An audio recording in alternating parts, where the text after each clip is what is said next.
rabaa inaan meeshaan ana mahad gaar aan u jeediyo dawladda Djibouti shacabka madaxweyne Ismaaciil Cumar Geele safiirka iyo ciidamada Djibouti oo AMISOM ku fadhiyo wadanka dowladda federaalka Soomaaliya hil walaal hawshay qabteen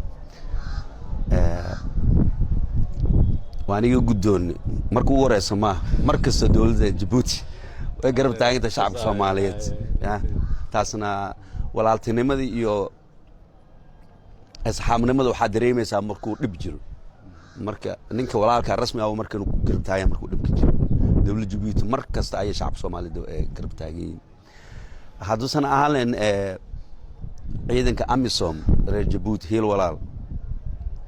dhibaatooyin waaweyn ayaa maanta kala kulmay alxamdulillah ilaahay mahadiisa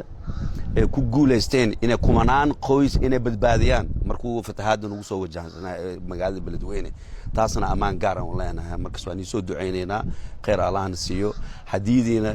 markaas agteen qiimoyna kala hadaanada Soomaali waan ugu maasantiin mahad gaar iyo duco waxaan soo jeedinaynaa madaxweynaha Ismaaciil Cumar Geele oo maasantiin